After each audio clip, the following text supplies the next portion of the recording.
Chaque année, les Oscars récompensent les meilleurs films et les meilleurs acteurs. Enfin, en théorie. Parce que si tu regardes un peu les résultats, tu vas vite te rendre compte d'un truc. Ce n'est pas toujours le meilleur film qui gagne et ce n'est pas toujours la meilleure performance non plus.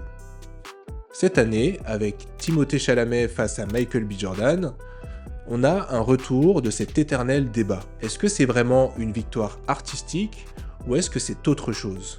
En creusant un peu, j'ai découvert que les Oscars ne parlent pas seulement de cinéma. Ils parlent de pouvoir, de culture et d'attention. Alors, je vais commencer par faire le match entre Timothée Chalamet et Michael B. Jordan. Pour l'occasion, j'ai fait des recherches approfondies sur comment fonctionne réellement Hollywood. Et voici ce que j'ai découvert. Je vais te résumer ce que disent beaucoup d'insiders Hollywood, donc attention, c'est pas mon avis, c'est leur grille de lecture. Aujourd'hui, il y a deux types de stars, grosso modo. Les stars qui ont besoin d'une franchise et les stars qui peuvent faire venir des spectateurs dans les salles sans franchise. Et c'est vraiment là que se fait la différence. Michael B. Jordan, c'est une énorme star, en plus d'être un énorme beau gosse, j'avoue, je suis un peu jaloux. Mais pour beaucoup, à Hollywood, il est dans la catégorie acteur qui a besoin d'une franchise. Par exemple, il a besoin de Creed, Black Panther, etc., des franchises que les gens connaissent déjà et qui vont les attirer dans les salles de cinéma. Les gens ne vont pas forcément voir Michael B. Jordan, ils vont voir Creed joué par Michael B. Jordan. A l'inverse, Timothée Chalamet est vu comme une star capable de porter un film original. Un acteur pour qui les gens vont se déplacer, même sans univers connu derrière. Et ça, à Hollywood, c'est le niveau ultime, parce qu'aujourd'hui, tout le système repose sur ce qu'on appelle les IP. IP, ça veut dire propriété intellectuelle en anglais. Les propriétés intellectuelles, ce sont des franchises, les licences, les univers déjà connus. Par exemple, tu as Marvel, Barbie, Lego, Dune, etc. Le rêve des studios hollywoodiens, c'est de ne plus dépendre des stars, pour ne plus avoir à les payer une fortune et à supporter leurs caprices, en passant. Mais malgré ça, il reste une obsession. Trouver des acteurs capables d'attirer du monde sans les IP. Et il y en a très peu. C'est pour ça que Chalamet est perçu comme un Tier 1.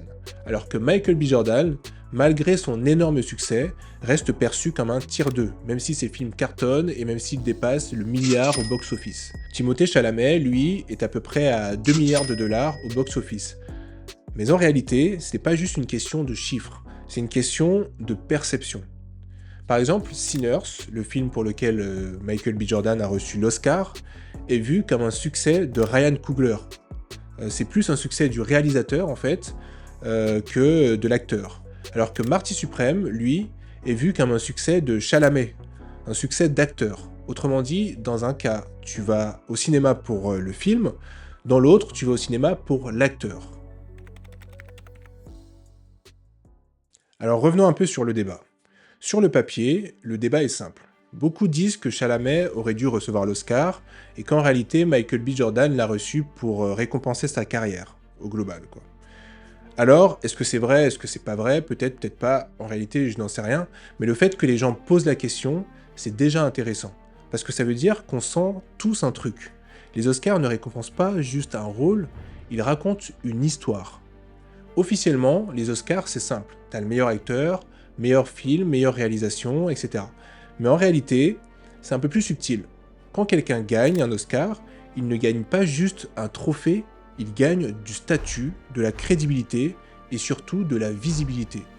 Et dans un monde où tout le monde se bat pour l'attention, ça a énormément de valeur. Donc les Oscars, c'est un peu comme un projecteur géant, ça permet de mettre la lumière sur un parcours, une personnalité, un talent, mais aussi sur des valeurs, des idées. Hollywood, c'était pas seulement du divertissement, en réalité. Ça va beaucoup plus loin que ça. On dit souvent qu'Hollywood, c'est l'instrument du soft power américain. C'est l'outil qui permet aux Américains d'influencer le monde. Et c'est vrai. Mais ce qu'on dit moins, c'est qu'Hollywood influence d'abord les Américains eux-mêmes. Et là, ça devient intéressant. Ce qu'il faut savoir, c'est qu'aux États-Unis, il n'y a pas vraiment de programme scolaire national comme en France, par exemple. Chaque État, chaque comté a beaucoup de liberté. Du coup, la culture commune ne vient pas seulement de l'école.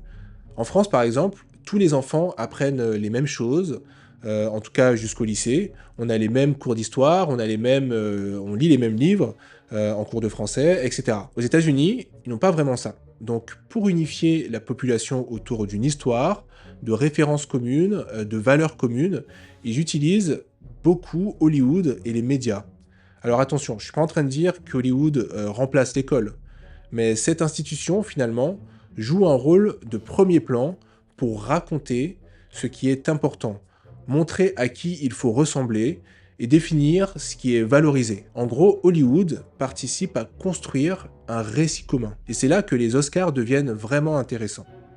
Parce qu'ils disent pas seulement ce film est bon, ils disent aussi ça c'est important, ça c'est valorisé et ça c'est ce qu'on met en avant aujourd'hui. Du coup, le débat Timothée Chalamet versus Michael B. Jordan change complètement.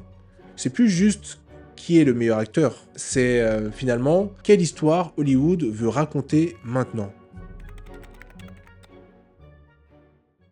Le vrai enjeu, ce n'est pas seulement l'argent en réalité, c'est l'attention. Et Hollywood est une machine à capter cette attention. Les Oscars, c'est un moment très particulier où toute l'attention est concentrée au même endroit. Et à ce moment-là, on décide où elle va. Qui va être vu, qui va être reconnu et qui va devenir incontournable.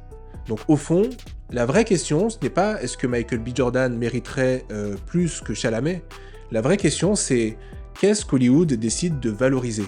Parce que les Oscars ne sont pas juste un miroir du cinéma, ce sont aussi un outil qui influence ce qu'on regarde, ce qu'on admire et parfois ce qu'on devient. Dans un monde où tout passe par l'attention, c'est un énorme pouvoir.